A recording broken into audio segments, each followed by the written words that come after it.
in government, but when will management take action? We discuss in this episode of the Chiefs.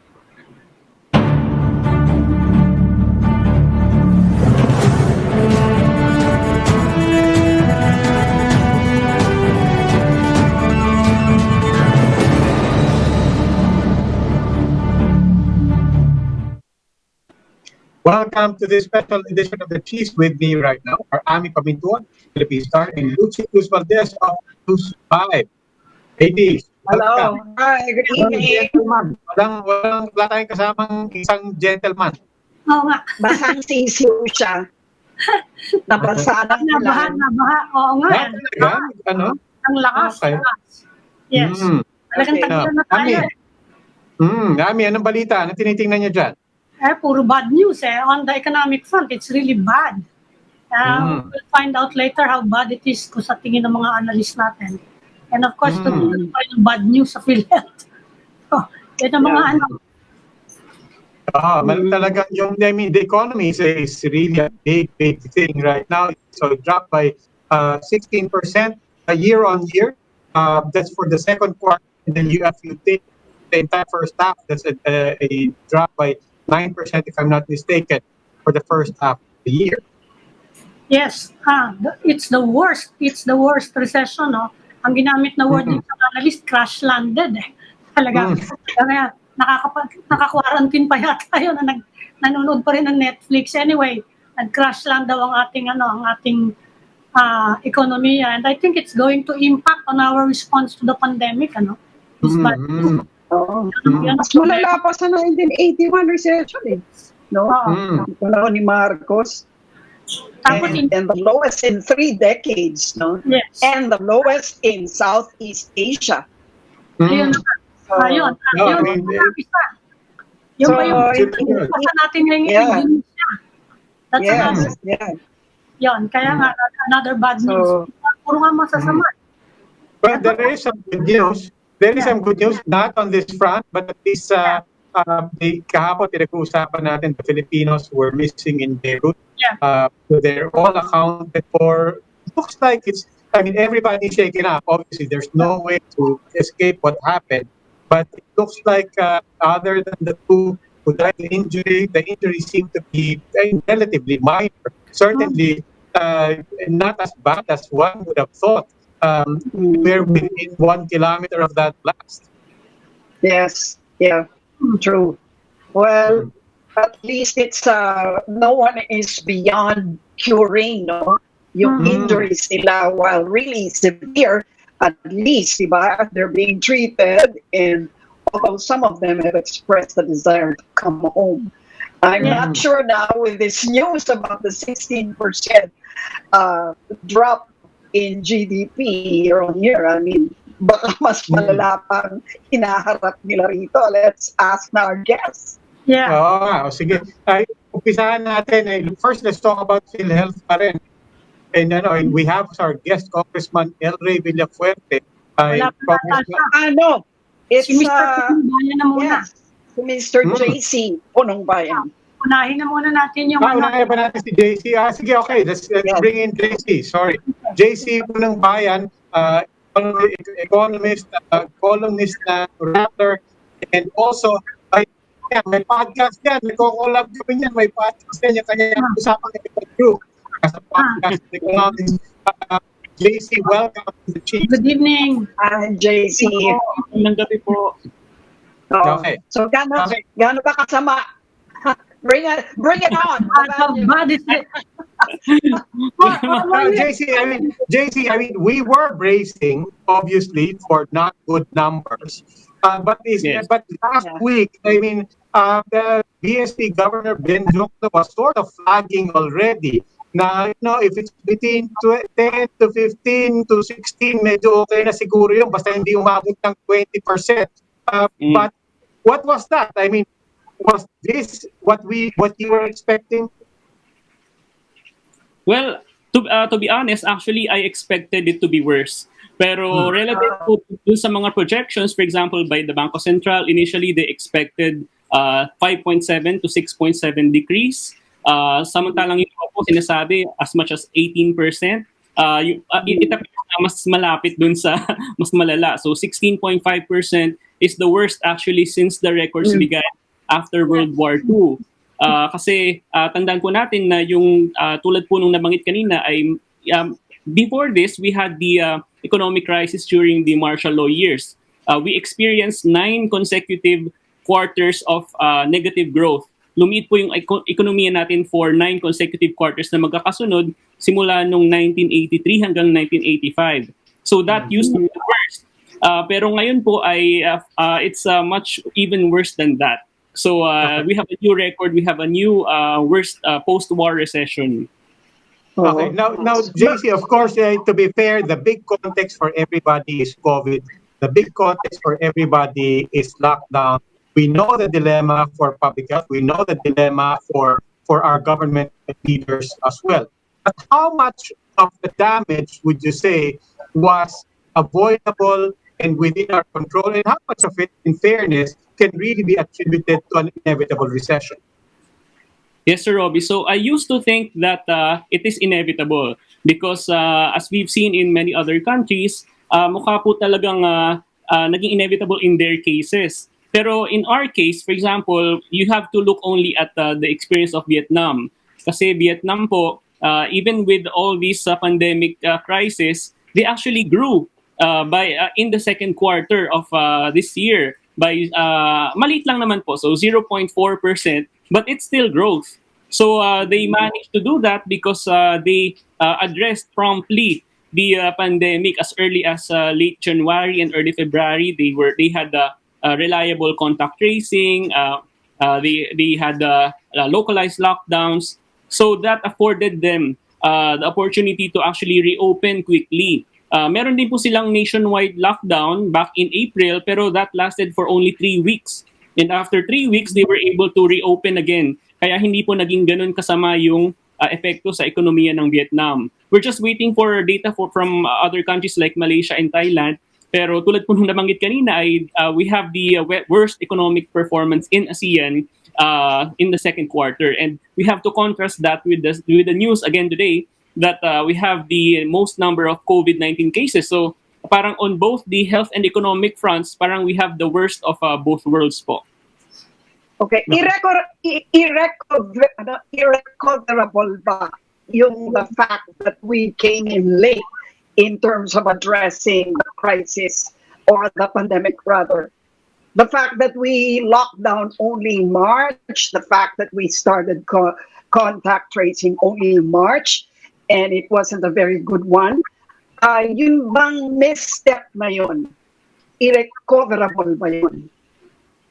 Well, Ma'am Lucy, kailangan po nating tandaan na we're already in the second MECQ or Modified Enhanced Community Quarantine at the request of the health workers na at the front lines of the pandemic. Kasi yun nga po, nakita natin na napapagod na sila, na-overwhelm yung ating mga ospital.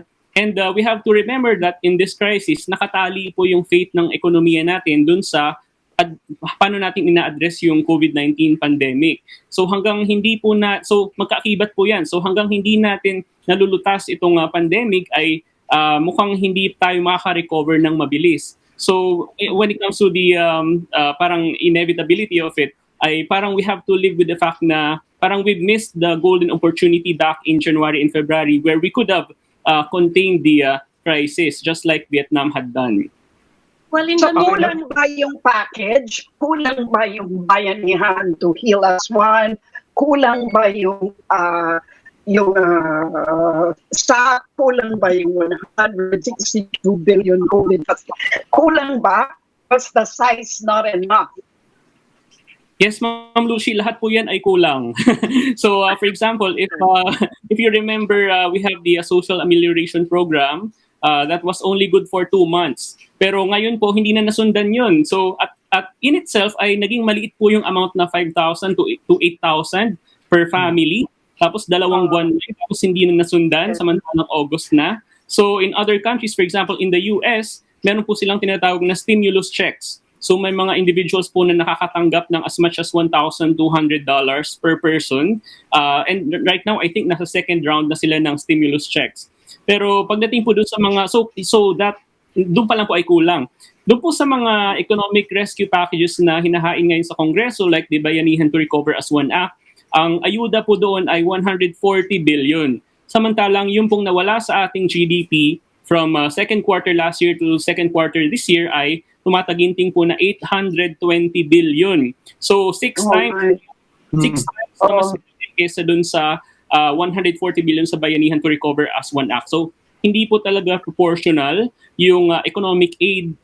Tandaan po din po natin na dun sa Arise Philippines Bill na isa na namang economic rescue package from the House of Representatives, that amounts to about 1.3 trillion pesos. So halos 10 beses na mas malaki dun sa ayuda sa Bayanihan to Recover as One Act.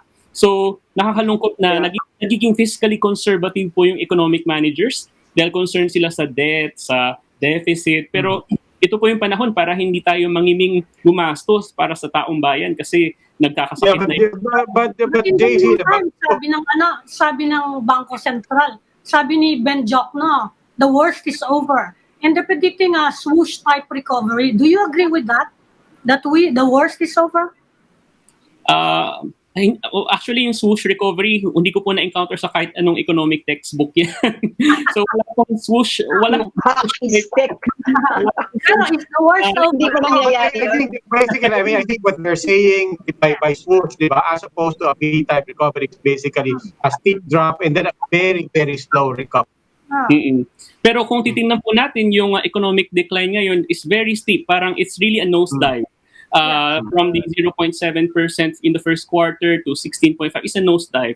And as I said, nakatali po yung economic recovery. So we're all wishing for a very quick recovery. Pero nakadepende po yan sa pandemic, number one. And number two ay dapat po in the process ay hindi natin hinahayaan na nawalan ng trabaho yung mga tao at yung mga negosyo ay namatay na lang left and right. Kasi kapag... Okay, JC, yes. But Jason, to that point, I mean, the economic managers today were emphasizing, one thing that will not change is their strategy to pump prime the economy, pour more into infrastructure.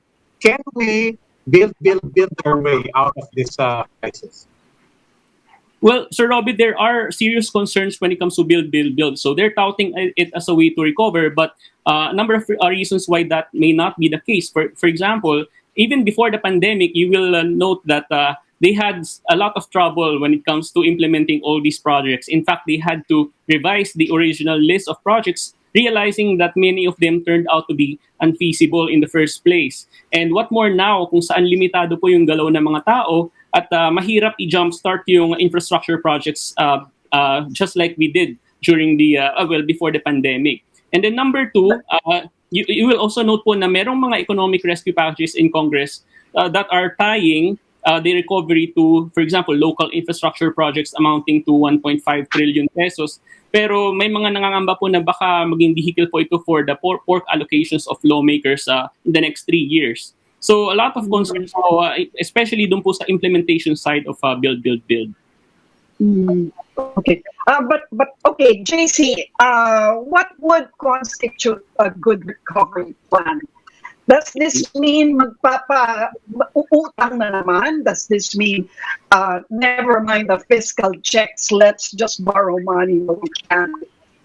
Yes, Ma'am Lucy. So for the longest time, the economic managers have been touting that we have good macroeconomic fundamentals, we have good credit ratings, pero bakit hindi po natin ginagamit or nile-leverage yung ganong klaseng good fundamentals right now kung saan kailangan po ng pera ng gobyerno? And from what we're seeing is that kulang talaga yung ayuda. So hindi naman po masamang umutang actually. Alam natin yan from everyday experience, and the same goes for government, especially in the middle of a crisis kung saan kailangan po nating isalba yung mga tao. Kasi later on, kapag may vaccine na, safe nang lumabas, for example, ay baka wala ng mga negosyo o mahirapan yung mga tao na bumalik sa kanilang trabaho. So prioritize the health crisis first above anything else. Okay. Economist JC Punong Bayan of Rattler and also of the Usapang Econ blog and Usapang Econ podcast. Maraming salamat. Thank you. Thank you. We'll need to take a break. Please stay right there. The Chiefs will be right back.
Welcome back to the Chiefs, and now we continue our conversation on the economic impact of this pandemic, and we'd like to welcome our next guest, Deputy Speaker El Rey Villafuerte of Camarines Sur.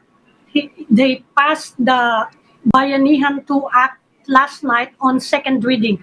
Welcome to the Chiefs, Congressman. Good evening, Robbie and Lucci po.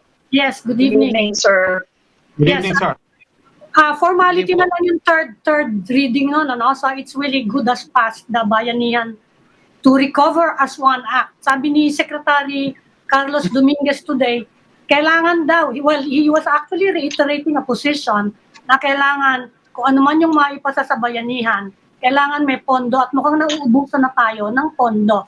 Ano po yung masasabi nyo doon? It Well, has to be yung affordable now. Well, the Senate and the DOF were planning to pass 140 billion. Sa Congress, we chose to pass a higher amount, which is 162 billion. Because we feel na, in fact, kulang na nga yung 140, kulang na yung 162.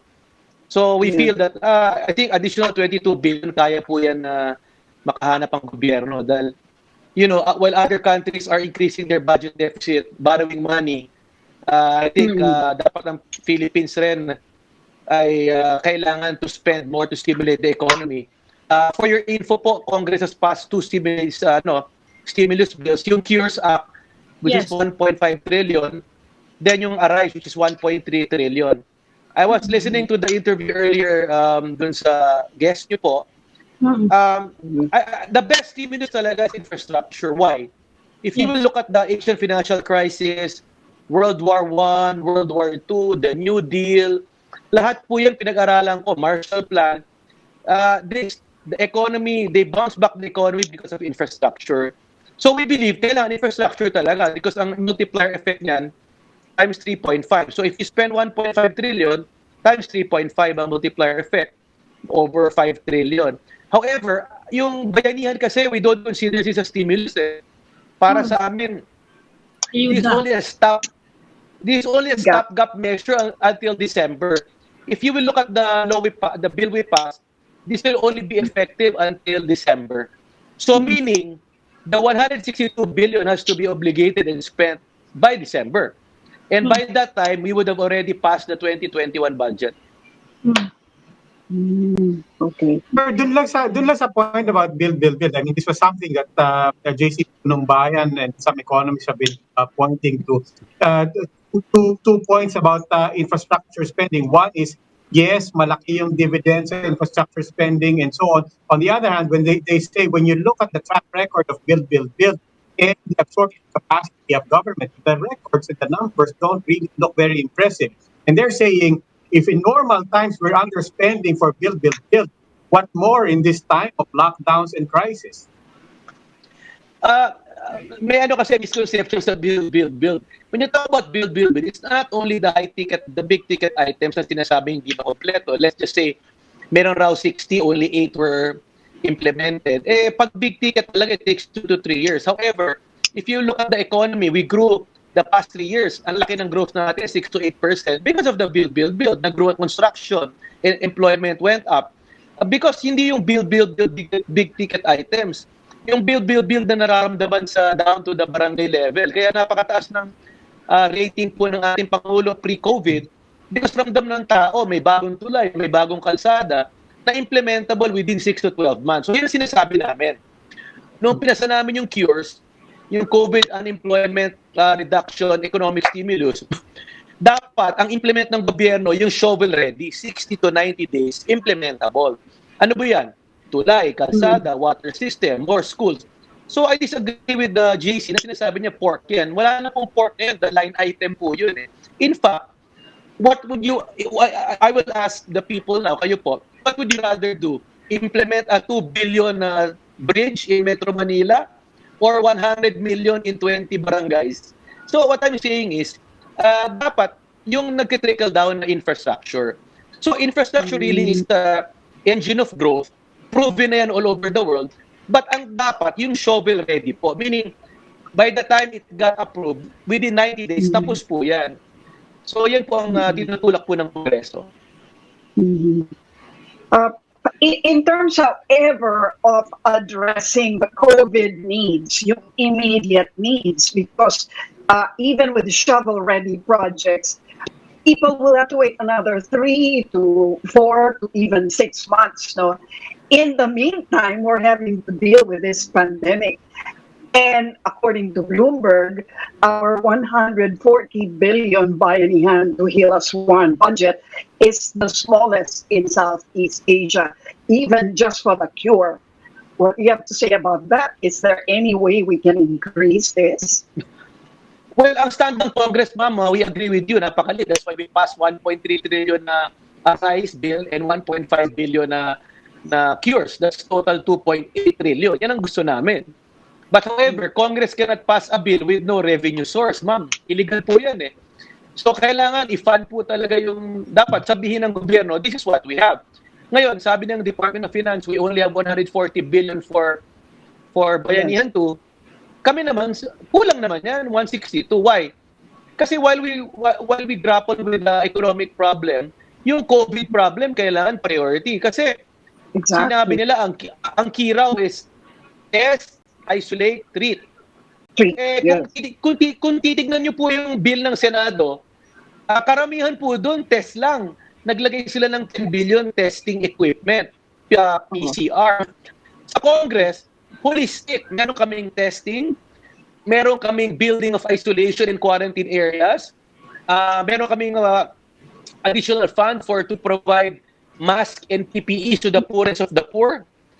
Kasi dyan, if you will analyze, kaya nabalik tayo, dahil marami talagang walang maskara na mahirap. So yun mga bagay na we're proud that Congress has passed and addressed na hindi na nagawa sa Senado. Kasi look at the problem. Sige, Bob, go ahead.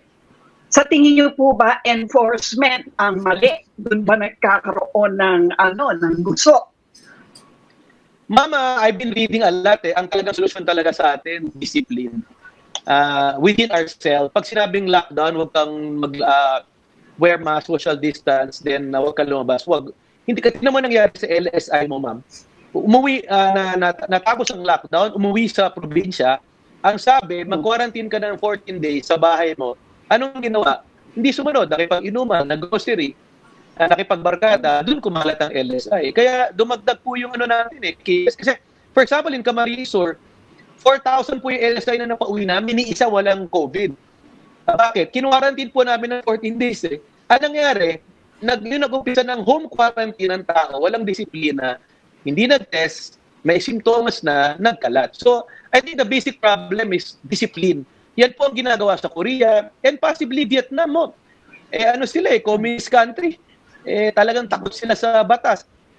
Dapat hindi na kailangan ng batas, sabi ng World Health Organization, ma'am. Simple lang ang cure. Social distancing, alcohol, mag-disinfect, mag-mask. Dapat sundin po natin yun. Pero yung 5,000 to 8,000... Congressman, if you don't mind, I'll okay. Yeah. Congressman, if you don't mind, I'll take your example about, as you said, no, in-quarantine nyo, so naagap nyo. No? But doesn't that precisely illustrate the point that it takes both? It takes discipline on the one hand, and surveys and studies do show that Filipinos do want to be disciplined. They know what they need to, they know what they have to do. Pero kaakibat nun, di ba? Yung kaya po na sinasabi nyo, government taking the initiative, the local or national levels, to provide the infrastructure, the systems, the mechanism, the correct information, the correct communication to support them in what they want to do. Because people are also saying, look, you keep telling us to be disciplined. People are already suffering lockdown at their homes, and they're asking, yeah, but what about government? We're getting confused. We don't have enough facilities for quarantining. If we had, wala man proper contact tracing, it seems unfair for a lot of people to keep blaming the people for their discipline. Tama po kayo, I agree with you. But siyempre, ang discipline naman po, sir, is within us. But I agree with you, dapat holistic. Within us, dapat discipline. Government should do its role in providing targeted testing, providing the quarantine facilities, isolation and treatment centers na pinondohan po namin for Bayanihan na we're proud. Wala po yan doon sa original plan ng gobyerno. And I think they agree with us. So, tama po kayo. While you're providing quarantine areas, isolation treatment, dapat ang tao sumunod rin. Then tama po kayo. Dapat the government should be a role model in instilling discipline and following the law. So, dapat talaga holistic po talaga ang approach. Congressman, you have a very short time with us. Isingit ko lang, ano, sabi ng Congress, sabi ng PhilHealth, magiging bankrupt na daw sila. But considering all the controversies now hounding the Philippine Health Insurance Corporation, anong mood sa House? Are you inclined to give them more funding from our national budget, hindi lang from seed taxes? Ma'am, yung the concept of the National Health Insurance System, PhilHealth, is really maganda. Sa ibang countries, nag-succeed. But sad to say, ma'am, ang napaka-corrupt ng mga nagpapatakbo dyan, hindi lang ngayon, dati. So kung ako po, sana, tama naman, innocent until proven guilty po. Pero sa akin, pending full investigation, dapat ang mga involved po dyan, ano muna, voluntarily, ano muna sila, step down, di ba? That's what we propose. Kung ayaw nila mag-resign, di mag-voluntary muna sila, mag-leave muna sila until a full investigation is in place. However, ma'am, hindi natin pwede pabayaan po yung PhilHealth dahil number one, may batas po tayo, universal healthcare. Yes. Hindi naman natin pwedeng sabihin na i-abolish yan.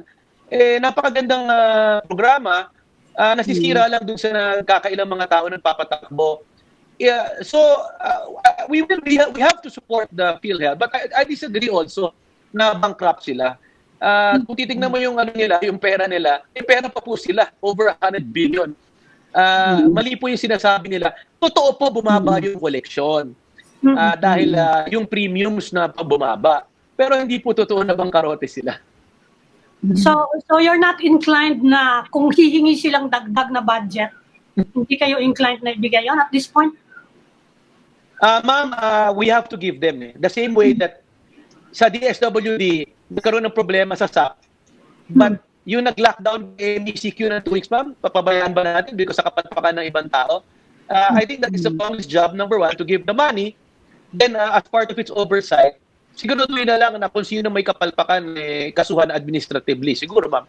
Pero hindi tayo, we cannot just stop giving aid because certain people or a few people are incompetent or negligent, ma'am.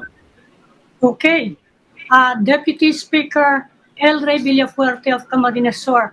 At alam po namin nagmamadali kayo. Thank you for giving time to us. Thank you for joining the Chiefs. Good evening. Thank you. Po. Sayang, ma'am. Thank you, sir. Salamat po. Thank you. Salamat. Thank you. And now we'd like to bring in our next guest. We'd like to welcome Commissioner Greco Bellica of the Presidential Anti-Corruption Commission. Good evening po, Commissioner. Good evening, sir. Hi, Commissioner. Hi, ma'am. Good to see you po. Yeah, naumpisahan na po natin yung yung PhilHealth topic. You've finished your initial probe, no, of a different controversy actually. Yung an earlier controversy, and you've recommended the possible indictment or sabi nyo kung pwedeng dismissal of 36 PhilHealth officials. Ano po yung latest ngayon doon? You've submitted already to Malacanang. Ano po yung bago? Kanina ho, tinatapos namin yung file namin sa Ombudsman. So probably we'll file this on Monday. Sa early next week matapos po, bukas we'll have a special en banc session to discuss the case and the evidences and the next steps. And then also yesterday, we have organized a special audit team na po together with the NBI. Kinuha ko na po ang NBI para magsimula na rin po ng investigasyon sa regional level. Kasi po ang bulk ng pera na lumalabas from PhilHealth na kinokorrupt, doon po talaga sa regional level.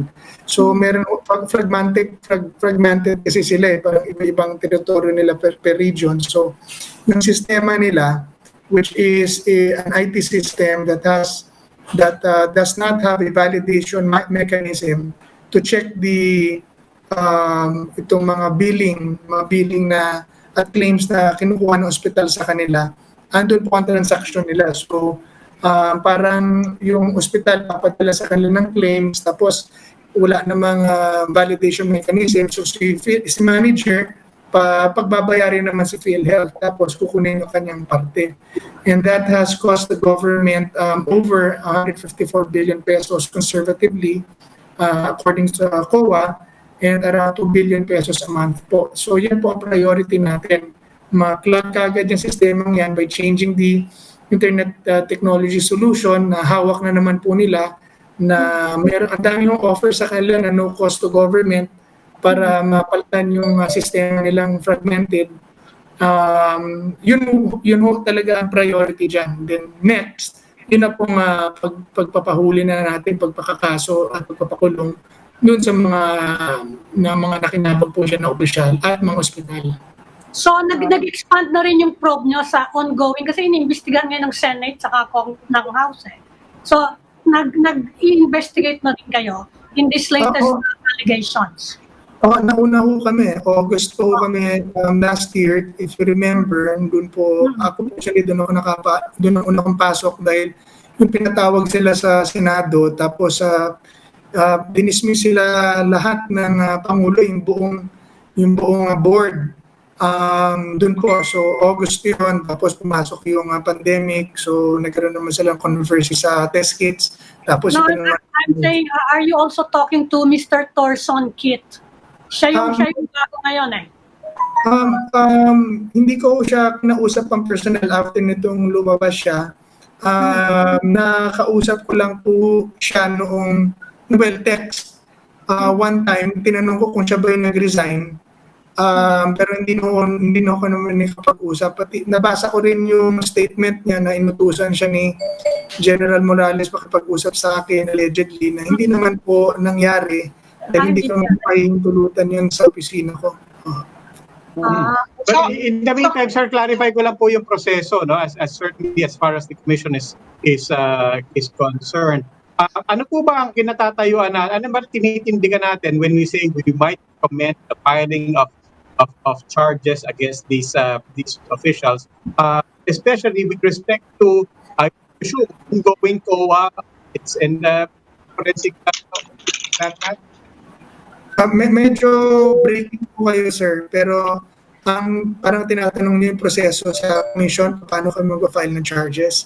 Ang una po namin pinupuntahan, sinasabihin po namin na aming report sa Pangulo for yung mga recommendation namin, kasama doon po kasi as to the administrative part of the case. And then we go ahead and file the case for the criminal aspect, doon naman po sa ombudsman. So pagkatapos po namin imbestigahan, ganun po. Commissioner, ano bang ini-investigate ninyo? Yung 154 billion last year involving the dialysis centers, overpayments noon, or yung ngayon na 15 billion na nawala since January? Kasi parang magkaiba yun eh, di ba? Yung 154 billion po ang aming concern. Pero basically po kasi, ang PhilHealth, yung PhilHealth scam na yan, isa lang ang tagas yan or isa lang pinagmumunan po ng tagas yan. Yun yung, again, the IT system that has no validation mechanism. Kaya yung mga hospitals, padala ng claims, tapos hindi naman binavalidate ng management at ng IT system. Kaya pinagbabayad na lang si PhilHealth basta-basta. Kaya doon yung mga nakikita nating upcasing, yung sinasabi, yung may sipon ka lang, tapos pneumonia na. All case rate, yes. Tapos yung ghost patients, yun po yun. Dahil nga po, para bang kahit na lang isubo ng ospital, dadala ng management sa pag-withdraw naman ng management kasi nga nandun na po ang transaction. It's as simple as, kunyari po nagpe-Facebook tayo, di ba? Pagka hinihingi tayo ng password, kasi pina-validate yung system kung tayo talaga yung nagla-login. In the same way na ang sistema po dapat sa claims nila, ganun din. Dapat i-validate kung tama yung sinisingil ng ospital or nung mga kliyente. Okay, saan pumapasok yung corruption? Kasi sa explanation nyo, parang it's a system error or a system defect or a weakness. Yeah, it's not necessarily a corruption case. You know, it's not a corrupt system. So, anong difference? No. Yung sistema pong yun, sinadya yun. Yun ang basa namin dito kasi decades na yan eh. They put in a weak, a fragmented system. Hindi ang IT po kasi hindi fragmented yan. It's always a whole. Pag trinit yan, dapat synchronize ang data ang system. Pero yung kanila, fragment nila para hiwa-hiwalay. So, sinadya po yan para nga yung claims hindi na para po yung claims hindi na check. Pangalawa, kunyari ako po, ito yung concrete example po. Merong 10-bed hospital na reported ang COA, a 10-bed capacity hospital na yearly tumatanggap sa kanila ng 147 to 200 million pesos a year na claims. I mean, a 10-bed capacity hospital, saan ilalagay yung mga pasyente doon na gagamutin mo para umabot ka ng ganung claim? So, pagka naka-claim ka na ng, let's say, 200 million, naghahatian na po sila doon. Nandun na po yun. Nagpapayaran sila sa restaurant. Yun. Ano po ang corruption? Or, iniipit nila po, dahil nga po magulo yung system or fragmented or bigla ka madedeny, iipitin po ngayon nila yung mga ospital para mag-settle. Punta na po sa legal department yon. Doon po sa legal department, ibigyan na po ng panibagong proseso yon. Balik na naman po rin sa IT, tapos balik na naman sa legal department. So, yun po yung mga case na nahawak namin, na nakita namin. Okay, so, dito pala nagbibigayan. Kasi, yung mga, dahil, magbigay ka na lang, kesa mapahirapan ka pa. So, parang gano'n. Kaya yung hospital, case. Commissioner, I mean, can you hear me now? I mean, malinaw po ba ngayon? Opo. Can you hear me? Okay. Ulitin ko lang po yung tanong ko kanina because although I appreciate your explanation about the process for filing charges, yung ninarrate nyo ngayon just reminded me again of what I really wanted to ask. The question was not so much the process as, halimbawa, ito pong kinuwento nyo, no, yung mga nagbabayaran sa restaurant and so on. Ano po yung tinitindigan nyo? Is this your findings ng commission? Is this based on what the whistleblower is saying? Or is this based on COA audits? Tatlo po yan. Tiningnan po namin ng COA audit. Tiningnan po namin yung mga report sa amin at tinimbestigahan po namin. Pinasagot namin sila. Tapos po, tiningnan din po namin yung mga sumbong sa amin. And then, so halimbawa po, yung kinuwento nyo na nagbabayaran sa restaurant, of all of those methodologies that you mentioned, saan po nanggaling yung anecdote na yun? Halimbawa, yung nagbabayaran sa restaurant, did that come from the whistleblowers? Is that the COA report? Or is that part of what you say you investigated as the commission? To which agency or entity or personality would you attribute yung kwento nyo pong yun? For example, is that one example? Yung bayaran po sa restaurant, sumbong po sa amin ng isang biktima yon. Yung bayaran, doon daw siya nagbayad.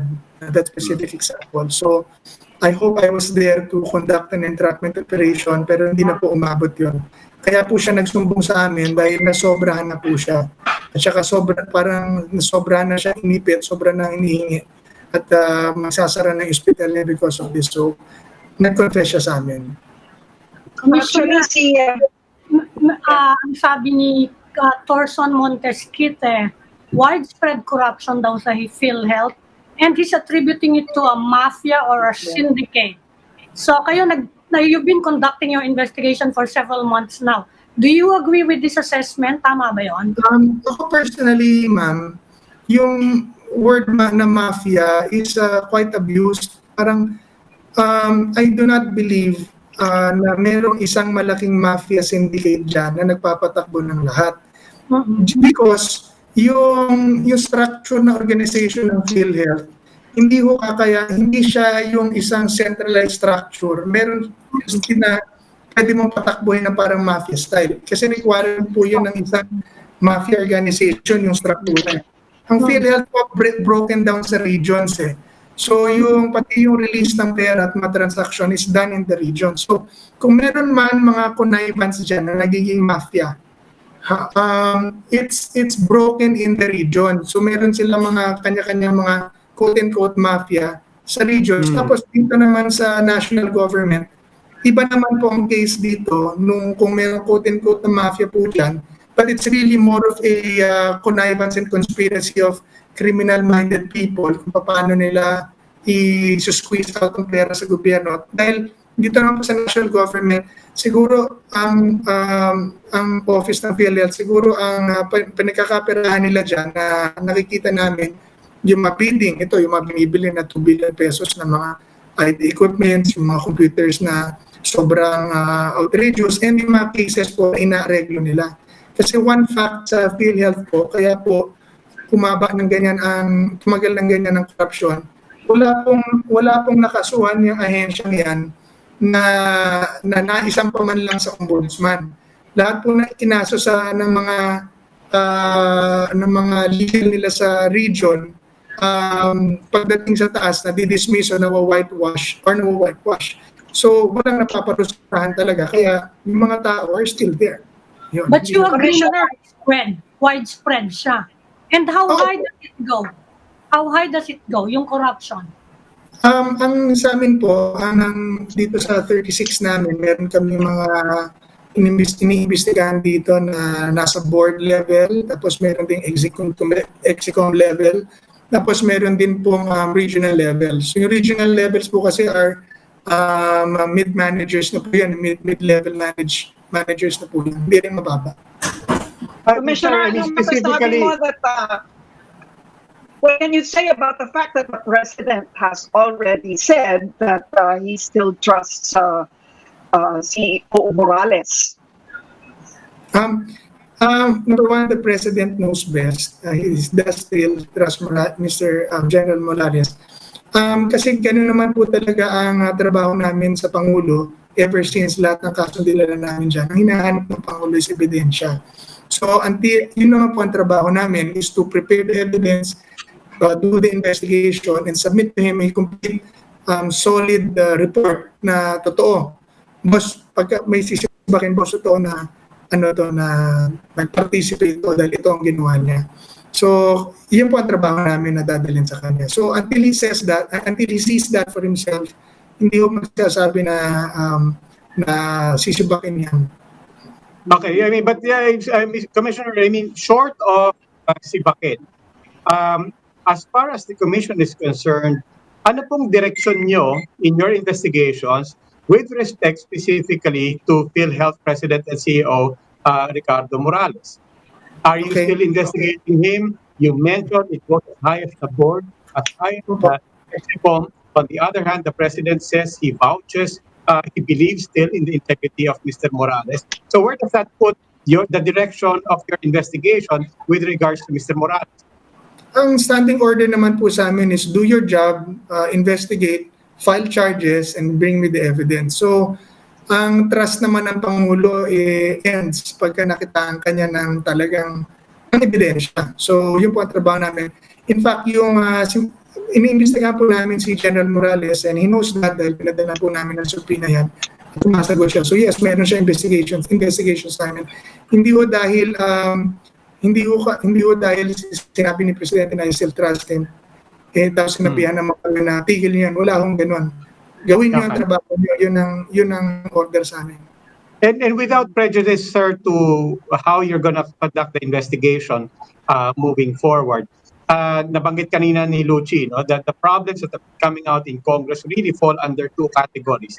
There's mismanagement and inefficiency in the system, and then there is corruption. At the rate things are going and the information is coming out, where would you put your question under which category with respect to Mr. Morales? Is he tending to fall under your questions regarding corruption or in your concerns regarding the system and inefficiency? Parehas po, no? Number one, obvious na systemic flaw. Pangalawa, of course, within the ambit of 3019, Anti-Graft and Corrupt Practices Act. So, yun po. Is there any specific issue related to Mr. Morales that you are pursuing? Kasi medyo maraming issue yun, yung sa ICT, yung more than 700 million worth of equipment daw na hindi na clear by the DICT. Kasama na ba yon sa iniimbestigahan nyo, that issue? Opo. Nakatuto kami ngayon, ang investigation po namin, yung mga kasong hawak namin. Nakatuto kayo dun sa number one yung sistema dahil bakit nandyan pa rin yung computer system na yan? Yes. Yan ang ito dyan. At hindi pa pinapalitan yan. Ang dami na nag-o-offer. Number two, sino ang mga na-involved dyan na nakinabang dyan sa mga pwestong yan at yung knowledge mo. Number three, ano yung mga purchases dyan na hindi dapat pero nangyari and anong extent na kanyang involvement doon. So basically doon po aside from the test kits, overpriced test kits na So linawin ko lang, this is an ongoing probe. Hindi yan kasama dun sa 36 names na nirekomenda nyo for indictment or dismissal. this is an ongoing investigation po. So your Yeah, but- investigation is different from what the Senate has done. You're not going to wait for the report of that investigation. The Hindi hearings. In fact, nakita ko nga, I watched the Senate hearing, yung mga sinasabi nila doon only confirmed our theories, no? Pati yung statement ng mga PhilHealth. Yun naman ang findings namin from the beginning. It's a systemic IT problem na legal and yung legal department problem nila. Kaya hindi matigil-tigil po yan. Yes, but Commissioner, I mean, again, balikan ko lang yung tanong ni Ami.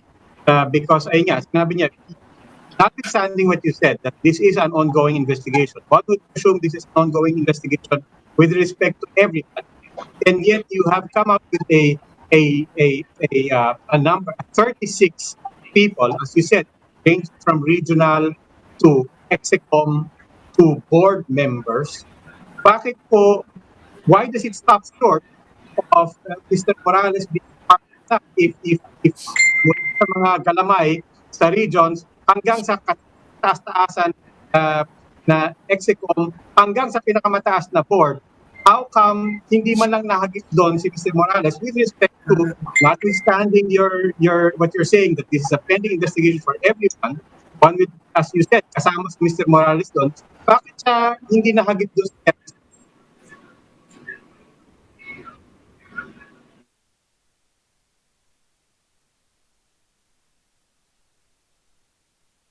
Mr. Belka? Yeah. Yeah. Oh, ayan, bumalik na. Mr. Belka, Okay. Sorry. Yeah, medyo narinig Pala ako. Oo. medyo narinig ko yung bulk ng question ni Sir. Hindi po. Ang sabi ko kanina, si General Morales is under investigation. So our investigation did not stop on him or with him. Number two, ang hindi ko lang po pwedeng i-reveal is sino yung mga pangalan ng mga isinumiti namin sa Pangulo dahil na-isumiti na po namin yon, and it will be, we are waiting for his decision on that po. by decision you mean approval? Wala ata sila, ma'am, sorry. By decision of the President, you mean his approval o tinitignan lang niya yung report ninyo?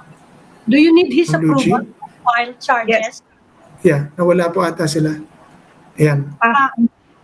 Hindi Ayan. niyo ako naririnig, Mr. Belka? Hindi po, ma'am.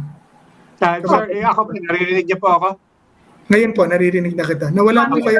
Yung tanong po ni Ami, do you need the President's approval and endorsement for you to proceed with the filing of charges against anyone? No. Hindi So, po. Ang approval na ang recommendation po namin ang ina-approvean ng Pangulo. Pero kung sino pong iimbestigahan namin, hindi ko kami humihingi ng paalam sa Pangulo dahil ang utos niya po sa amin iimbestigahan ang lahat ng mga magkakaroon ng corruption case or allegation. Okay, sorry, linawin ko lang po if I got that right. You don't need his permission To investigate. investigate, but you need his But you approval submit a to recommendation. actually file charges. To file Yun po ang charges? trabaho. No. Yun po ang trabaho. Yung recommendation namin, ina-approve niya. Pero Okay. ang investigation namin, pagkabigay po namin sa Pangulo, pinadadala na po namin kagad sa Ombudsman. Oh, okay. So So if you need his approval of your recommendation. Recommendatory body lang po kami. We investigate for him. Ang kapangyarihan ng Pangulo, ang kapangyarihan magtanggal, nandun din po sa Pangulo dahil siya nag-a-appoint. I see. Ah, Okay. but yung filing ng charges, you don't need his approval. No. He expects that of us. Na pag inimbestigahan namin, file it with the Ombudsman for the I-file criminal niya. aspect. But Criminal aspect. notified lang siya. Notified lang siya. Hindi, You ang notified una, him. no, not notify. We submit our Report. recommendation to him. Yep. Opo, yung report and recommendation para i-fire out niya. Kasi yung power to fire out, kasi po yung evidence, yung requirement of evidence ng criminal case tsaka admin magkaiba. Isa sa admin, substantial evidence lang. Sa ombudsman, which is criminal, yung proof beyond reasonable doubt. So pag sinasubmit po namin sa Pangulo, pwede na niyang at once, yung substantial evidence lang, sibakin yung, o i-let go yung official. So wala nang trabaho. Pero para makulong, dun po dapat sa ombudsman dalhin yun para itry. Okay. I Last see. na lang. Informal na evidence. Example po, Are you planning to invite Mr. Thorson Keith or the Vice President who resigned today? yeah. Yung influence nila? Opo, in fact, there was a time nung lumabas yung pangalan ni Thorson Keith, pinahanap ko na po kaagad siya. Kaso lang hindi ho siya nag-reply kaagad. So, and then I saw na nakikipag-usap na pala siya sa Senate, ganyan. Pero sabi ko, mag-usap tayo para malaman ko ano ba talaga yung kasong hawak mo. But then, yung kasong hawak niya, binigay na po niya sa Senate basically. So, we are just requesting dun sa mga ebidensya na meron siya. Okay. Okay. Commissioner Greco Belhica of the Presidential Anti-Corruption Commission, thank you for joining us. Salamat po ng Maraming marami. salamat, Commissioner. Salamat po. Thank you, sir. Thank you, ma'am. Salamat. And that will be all for this edition of the Chiefs. We hope what was discussed here will keep the conversation going. I'm Ami Pamintuan of the Philippine Star. I'm Lucy Cruz Valdez of News 5. I'm Robbie Alampay, and we are One News.